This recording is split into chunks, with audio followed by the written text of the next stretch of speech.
Kitab Keluaran pasal 9. Bencana kelima, penyakit atas ternak orang Mesir. Kemudian Tuhan berfirman kepada Musa, "Pergilah kepada Firaun dan katakan kepadanya, inilah firman Tuhan, Allah orang Ibrani. Biarkanlah umatku pergi supaya mereka dapat melayani aku. Sebab jika engkau menolak untuk membiarkan mereka pergi dan terus-menerus menahan mereka, lihatlah, tangan Tuhan akan datang dengan wabah penyakit yang sangat berat atas ternakmu di ladang, atas kuda, atas keledai, atas unta, atas kawanan sapi, dan atas kawanan domba. Namun Tuhan akan membedakan ternak orang Israel dengan ternak orang Mesir, sehingga tidak ada yang akan mati dari milik keturunan Israel. Tuhan telah menetapkan satu waktu, katanya, besok Tuhan akan melaksanakannya di negeri ini." Keesokan harinya, Tuhan melaksanakan hal tersebut dan semua ternak orang Mesir pun mati. Tetapi tidak ada satupun ternak keturunan Israel yang mati. Firaun mengutus orang, dan lihatlah, tidak ada satupun ternak orang Israel yang mati. Namun hati Firaun dikeraskan, dan dia tidak membiarkan bangsa itu pergi. Bencana keenam, bisul. Tuhan berkata kepada Musa dan Harun, "Ambillah bagimu segenggam abu dari tungku dan biarkanlah Musa menghamburkannya ke udara di depan mata Firaun. Itu akan menjadi debu halus di seluruh tanah Mesir dan akan menjadi bisul yang pecah bernanah pada manusia dan binatang di seluruh tanah Mesir." Lalu mereka mengambil abu dari tungku dan berdiri di hadapan Firaun.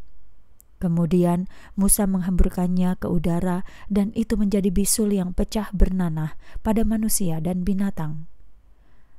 Para ahli ilmu gaib tidak dapat berdiri di hadapan Musa karena bisul itu, sebab bisul itu juga menjangkiti para ahli ilmu gaib, seperti semua orang Mesir.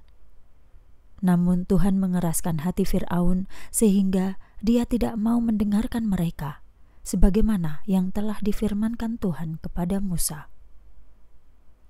Bencana ketujuh, hujan es. Kemudian Tuhan berfirman kepada Musa, "Bangunlah pagi-pagi dan berdirilah di hadapan Firaun. Lalu katakan kepadanya, inilah firman Tuhan, Allah orang Ibrani. Biarkan umatku pergi supaya mereka dapat melayani aku. Sebab kali ini aku akan mengirimkan segala malapetakaku atas dirimu, atas hamba-hambamu, dan atas rakyatmu, supaya kamu tahu bahwa tidak ada satupun yang seperti aku di seluruh bumi. Sekarang pun aku dapat mengulurkan tanganku untuk memukul kamu dan rakyatmu dengan wabah penyakit, dan kamu akan dilenyapkan dari bumi. Namun sesungguhnya untuk alasan ini aku masih membiarkanmu berdiri, yaitu untuk mempertunjukkan kuasaku kepadamu dan untuk memasyhurkan namaku di seluruh bumi. Meskipun demikian, kamu masih saja meninggikan diri terhadap umatku dan tidak membiarkan mereka pergi. Lihat, besok, kira-kira pada waktu seperti ini, aku akan menurunkan hujan es yang sangat dahsyat yang belum pernah terjadi di Mesir sejak didirikan sampai sekarang. Sebab itu, sekarang amankanlah ternakmu dan segala yang kamu miliki di ladang. Setiap orang dan binatang yang ada di padang dan tidak dibawa ke rumah akan mati ketika hujan es menghujani mereka." Beberapa orang dari antara hamba Firaun yang takut akan firman Tuhan melarikan para budaknya dan ternaknya ke dalam rumah. Namun orang yang tidak mengacuhkan firman Tuhan meninggalkan para budaknya dan ternaknya di padang. Kemudian Tuhan berkata kepada Musa, "Acungkan tanganmu ke langit sehingga hujan es turun di seluruh tanah Mesir, atas manusia dan atas binatang dan atas segala tumbuhan di padang di tanah Mesir." Setelah itu Musa mengacungkan tangannya ke langit dan Tuhan mengirim guntur dan hujan es dan api yang menyambar sampai ke bumi. Demikianlah Tuhan menghujani tanah Mesir dengan hujan es. Hujan es turun dan api terus-menerus menyambar di tengah-tengah hujan es itu, sangat dahsyat. Yang seperti itu belum pernah terjadi di seluruh tanah Mesir sejak Mesir menjadi suatu bangsa. Hujan es itu menghantam seluruh tanah Mesir, segala sesuatu yang ada di ladang, baik manusia maupun binatang. Hujan es juga menghantam segala tanaman di ladang dan menghancurkan setiap pohon di ladang. Hanya di tanah Goshen, tempat tinggal keturunan Israel, yang tidak ditimpa oleh hujan es. Firaun menyuruh orang untuk memanggil Musa dan Harun, lalu berkata kepada mereka, "Kali ini aku telah berdosa. Tuhanlah yang benar, aku dan rakyatku yang salah. Berdoalah kepada Tuhan, sebab ini sudah cukup. Jangan lagi ada guntur Allah dan hujan es ini. Setelah itu, aku akan membiarkan kalian pergi, dan kalian tidak usah tinggal di sini lagi."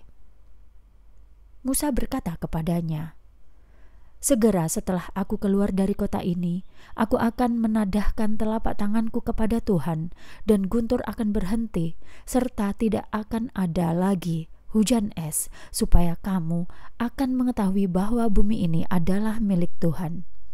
Namun aku tahu bahwa kamu dan para hambamu belum juga takut kepada Tuhan Allah." Benih rami dan jelai telah dihancurkan, sebab jelai baru bertunas dan benih rami sedang mekar.